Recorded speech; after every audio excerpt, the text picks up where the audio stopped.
da da da, la da da da da da da, la da da da da da da, la da da da da da da. El Shaddai, El Shaddai, El Konkone Adonai. I will praise and lift you high, El Shaddai.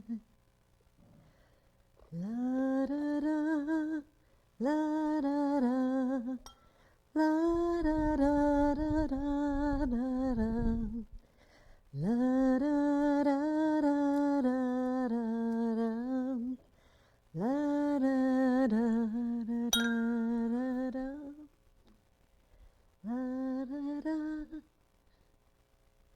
Some people are thinkers. Some people are doers.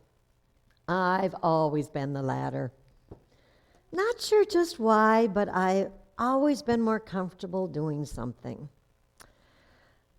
Ever since I was a little girl, my father used to notice when I'd fix the house up real nice, and he was always complimentary when I'd help Mother serve a good meal. I don't know why it was, but I kept that work ethic into adulthood. That's just me. I've always felt that I should be up doing something. I should be cleaning the house or dusting or running to the market to get some food or planning for entertaining guests. That's just me, and I don't think that'll ever change. By now, you've probably figured out that I am Martha from your knowledge of Scripture. I kind of wonder if Martha Stewart might have even been named after me. She had kind of that same kind of stuff. But you probably remember me as the person that Jesus spoke rather harshly to. Everybody remembers me by that. Well, let me tell you about that day. Actually, why don't I go back even further and tell you what led up to that day? You see, one of the advantages to being the kind of person that I am is I had developed a reputation as a good hostess. I hope you don't think I'm bragging, but if you were to ask anybody in Bethany who the best hostess was, they'd probably tell you I was. And, I was rather proud of that. And you may not think it a big deal, but I was really proud that people felt they could stop by my house unannounced, that they'd feel welcome and at home, there'd be food in the kitchen for them to eat, and if they were entertaining guests or planning a dinner themselves, they'd come and ask me for advice, and I always thought that was a compliment. Well, we met Jesus quite a few years before, and he was helping his father in the carpentry shop. We always knew there was something special about Jesus. Didn't know what it was, but we knew there was much more in store for him than being a carpenter. Well, after his baptism and after he started his public ministry, we realized John the Baptist had been right. This was the Messiah we had all been waiting for. Oh, I know there were many that did not believe, but I was convinced. I saw the miracles that he did, and no one could teach the way he did without having God with him. But to us, Jesus was more than a teacher or prophet, even more than a Messiah. He was a friend. And on more than one occasion, he told us how comfortable he was when he'd come and visit us. You see, when he started his public ministry, he didn't have a house to come home to. He would walk from place to place, and when he needed to rest or just to get away from it all, he'd come to our house. I want to think I had something to do with that. See, every time he'd come, I would go to the market and get all the foods that he liked to eat. I'd fix the house up really special because I wanted it to be just perfect. And I'd be prepared to feed not only him, but his disciples as well. Well, on the day that you're thinking about, Jesus had come a day early, and I was not at all ready for him. I wanted everything to be just perfect, and I wasn't getting things done. Well, Mary was in listening to Jesus at Jesus' feet. I want you to know that in my day, the children and the women were behind the scenes, and the men were the ones that were the teachers and the ones getting educated. And so this was not normal for Mary to be sitting in there at all. And I will admit, I became rather cross when Mary would not come. I asked her several times. She would not come and help me. And so pretty soon I got so mad, I decided I'm going to go tell Jesus to tell Mary to come and help me. I did not at all expect his answer. He said, "Martha, Martha, you are anxious and troubled about many things, but one thing is needful, and Mary has chosen the good portion, which will not be taken away from her." Not only did Jesus not tell Mary to help me, he chided me for not being more like Mary. I was so hurt at first and so mad. But then after thinking about it, I realized what Jesus was doing. Partly, he was saying it was okay for women to learn and know about him. I can't tell you how radical this was.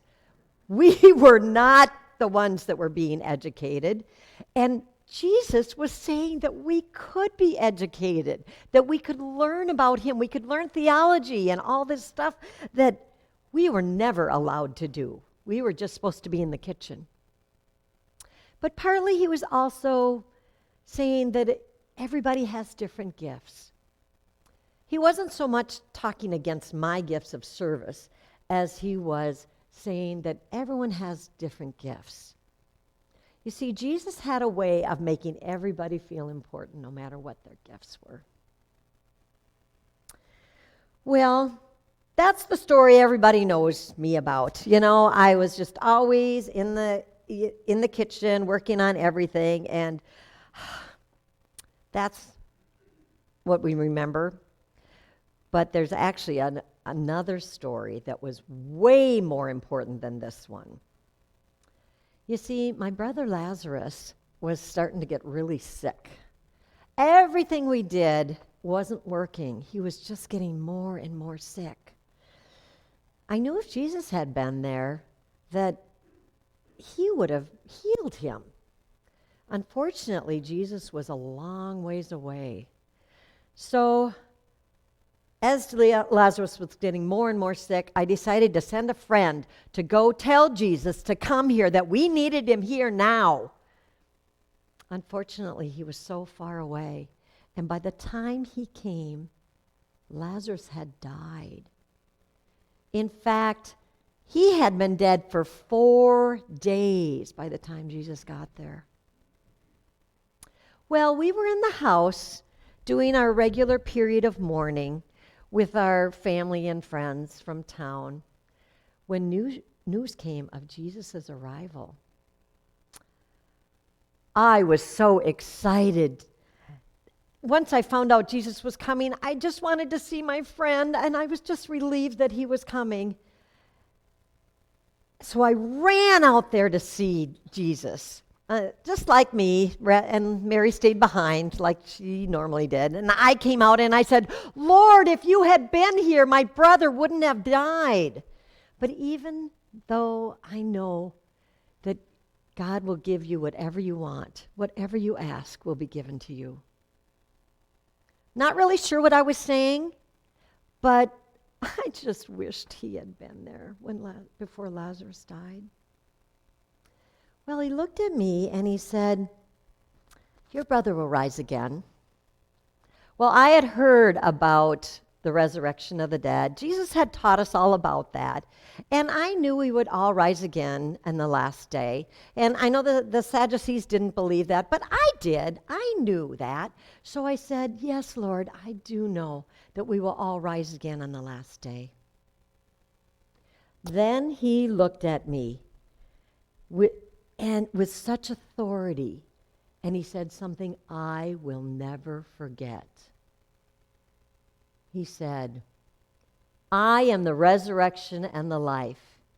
He who believes in me, though he die, yet shall he live. And he who lives and believes in me will never die. Then he said, do you believe this? And I said, yes, Lord. I believe that you are the Christ, the Son of God that's coming into the world. Well, then Jesus asked to see Mary. So I ran and got Mary, and she ran to Jesus, and she said the exact same thing. She said, Lord, if you had been here, my brother wouldn't have died. And she was just sobbing, and I was crying, and we were all so sad. And you could see Jesus' face change. He loved Lazarus like a brother. And he too began to cry. See, when we hurt, he has empathy for us, and he loves us, and he hurts too. Well, then Jesus asked to take him to the tomb. So we went to the tomb, and once we got there, he asked for the stone to be rolled away. We did not want to do that. You see, in our day, we didn't know all you know about embalming, and Lazarus had been in our family tomb, our family burial cave for 4 days. And we knew there'd be a terrible odor because it had been so hot out. And we tried to convince Jesus not to do that, but he insisted for us to roll the stone away. So we did. And then Jesus fell to his knees and he prayed. But it was more like thanking God for an answer to prayer.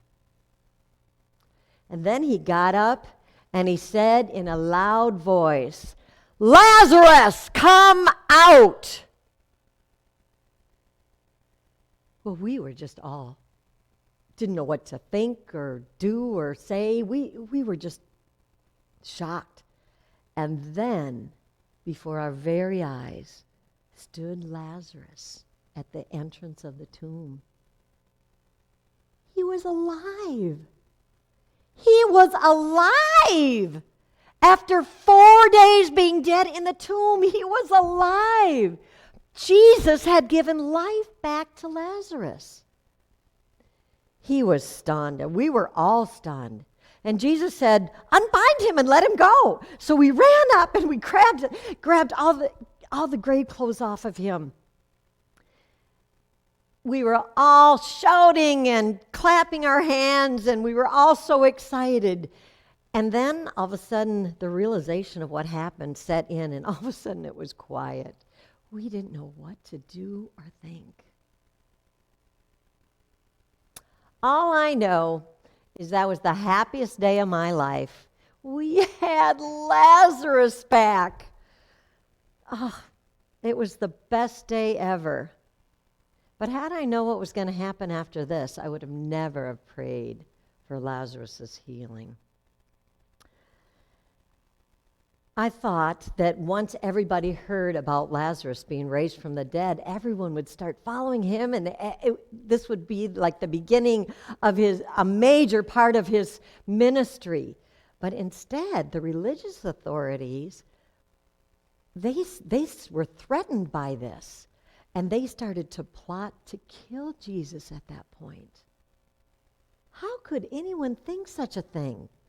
How could anyone do such a thing? They were afraid that everybody would start following Jesus if they heard about this. Little do they know how right they really were. But didn't they know that all Jesus wanted to do was love people? He spent his whole life healing people and helping people and loving people. and teaching. How could they talk about death?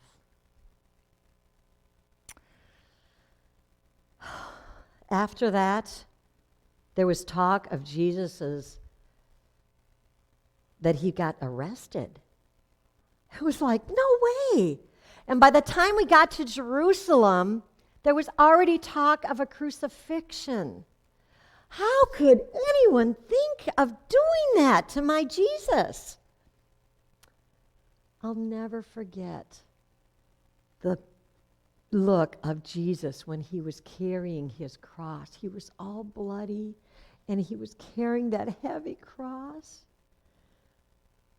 And the sight of that crucifixion.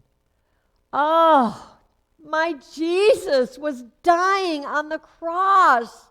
It was the worst day of my life. How could this happen? It was the longest Passover ever. There was no joy in that Passover until Sunday.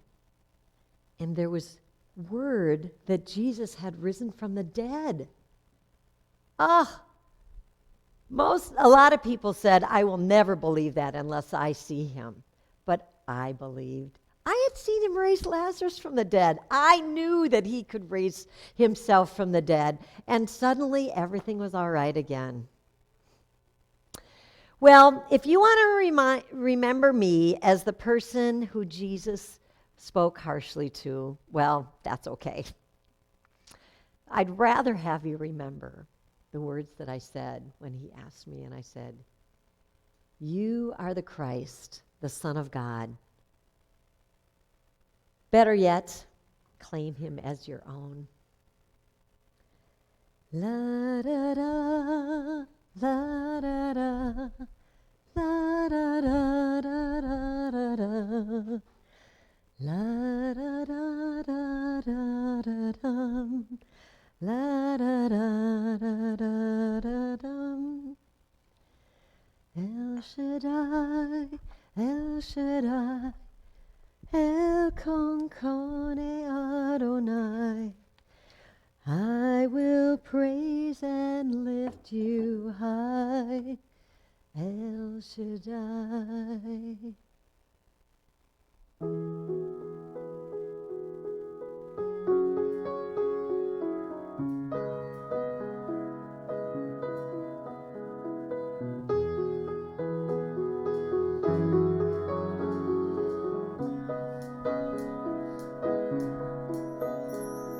I'm Mary and I'm Martha all at the same time.